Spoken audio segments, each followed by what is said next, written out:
öğrenimi hızlandırıyoruz, arzuyu yükseltiyoruz, istekli bir şekilde bize dahil olabilmesini sağlıyoruz. Yani dopamin bir mutluluk hormonu değil, aslına bakılırsa bir umut hormonu ve köpeğim henüz bu komutu öğrenmek için ya da tek seferde uygulamak için hazır değil. Flickr'ın ne olduğunu bilmeyenler için küçücük bir dandik görünen bir ayet aslında.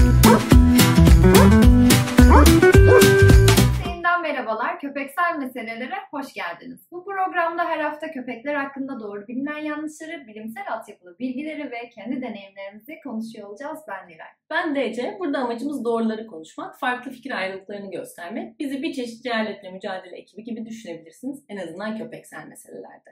Bu haftaki konumuz ödül, ödüllendirme, ödül ve rüşvet farkı ve aslında neden ödül kullandığımızla ilgili. Hazırsak başlayalım. Köpek eğitiminin temeli, köpeğin davranışın sonucuyla kurduğu bağlantıdır. Yani bir şey yaptım, eşittir, güzel bir şey oldu, tekrar yapmalıyım demesini sağlamaya çalışıyoruz. Bu öğrenme biçimine operant koşullanma denir. Fakat dikkat edilmesi gereken iki büyük hata vardır. Yanlış zamanlama istenmeyen davranışı pekiştirir. Yanlış amaçla ödüllendirme ise köpeğin davranışı değil, ödülü öncelik haline getirmesidir. Aslında bugün bahsedeceğimiz konu da tam olarak bununla ilgili. Peki ödül mü, rüşvet mi?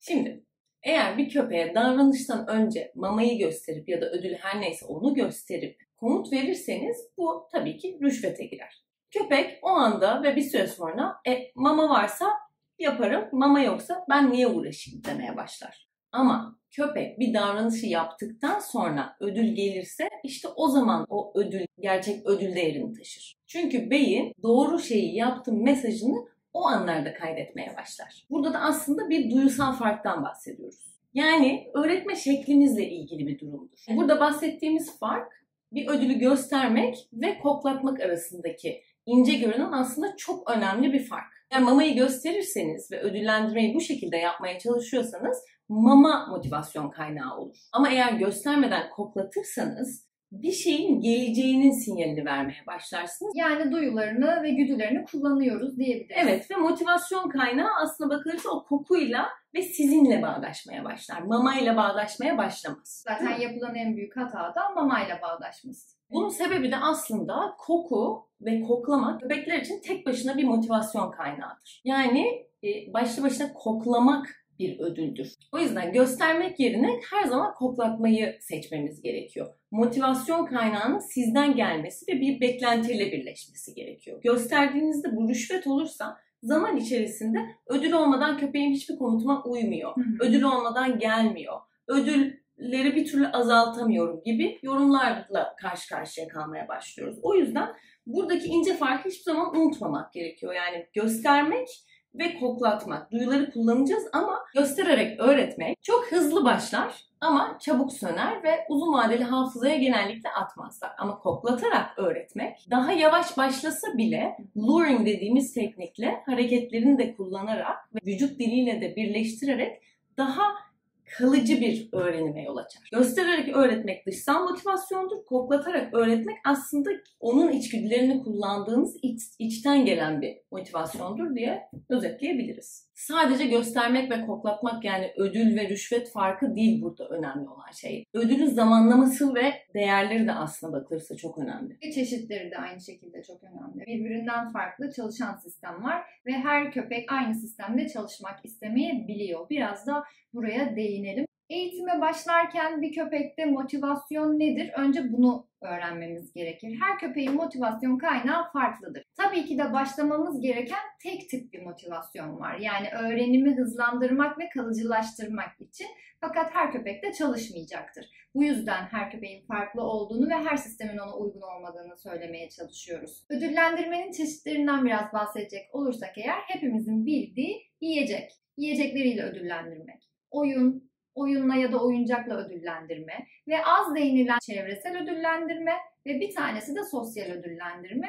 Bunları biraz açacak olursak, çevresel ödüllendirme köpeğinizin kapıdan çıkma isteği bile bir ödüllendirmedir. Ya da parka götürdüğünüzde otur komutundan sonra serbest komutunun gelmesi köpeği orada beklentiye soktuğu için, beklediği şeyde serbest kalmak olduğu için aslında köpeğe serbest komutunu vererek ödüllendirmiş oluruz. Sosyal ödüllendirme ne diye soracak olursanız, köpeğe herhangi bir sözlü övgüde bulunmak, temasta bulunmak ve onunla iletişim halinde olmak aslında sosyal bir ödüllendirmedir. Fakat tüm bunların hepsinden de öncelikli olan şey köpeğin yeme güdüsünü kullandığımız ödüllendirmedir. Bunun sebebi ise köpeklerin hayatta kalmak için, yani mücadele için iki şeye ihtiyaçları olmasıdır. Biri barınma, diğeri ise beslenme. Aslında biz yiyecek kullanarak köpeklerin temel ihtiyacını öne sürmüş oluyoruz. Burada öğrenimi hızlandırıyoruz, arzuyu yükseltiyoruz, istekli bir şekilde bize dahil olabilmesini sağlıyoruz. Bu yüzden zaten yiyecekle ödüllendirme yapmak bizi eğitimdeki en doğru noktaya götürüyor. Ama unutmamak gerekiyor ki yüksek zorluktaki bir davranış için tabii ki de yüksek değerli bir ödül gerekir. Bu da aslında köpeğinizin tercihlerine göre değişecektir ama hani burada vurgulamaya çalıştığımız şey ödüllerin çeşitleri olduğu ve bu çeşitleri yere ve zamana göre dağıtmanız gerektiğidir. Her zaman aynı ödüllendirmeyi kullanırsanız çok hızlı bir şekilde çok sıkıcı bir hale bürünecektir.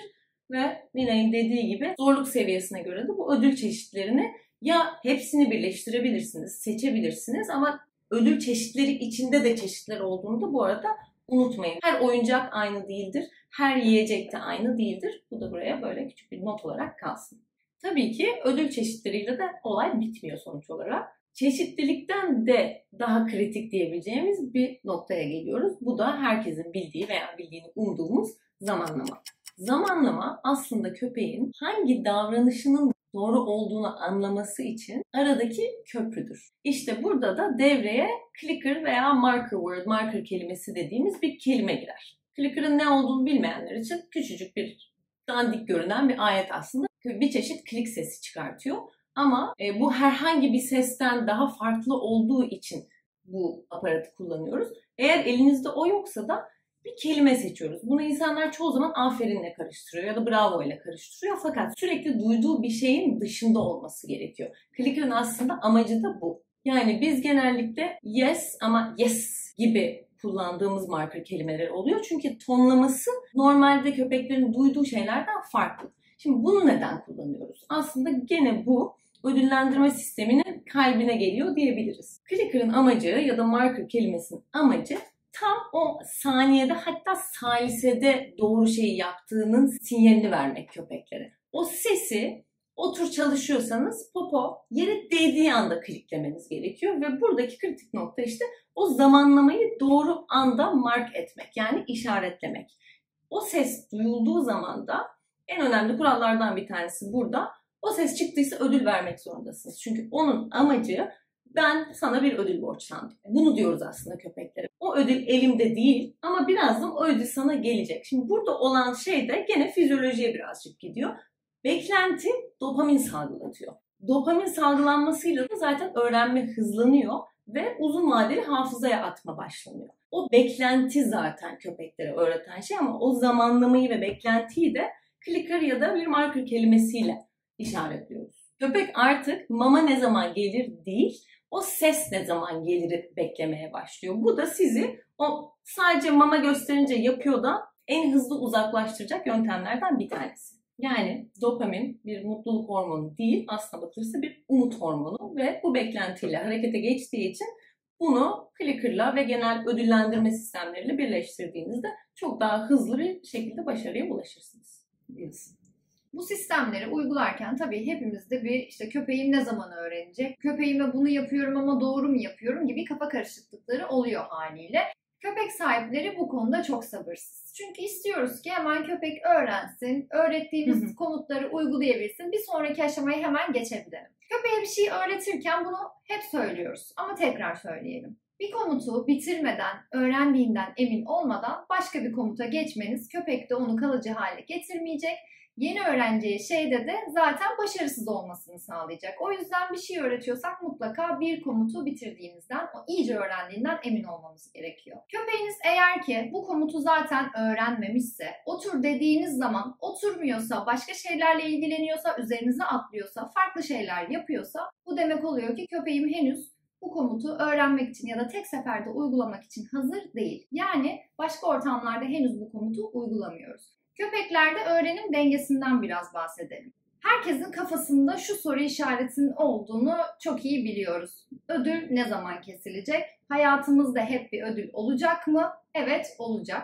Çünkü hepimiz, bütün canlılar motivasyonla çalışırız ve bahsettiğimiz gibi köpeklerin motivasyon kaynağıysa ödüldür.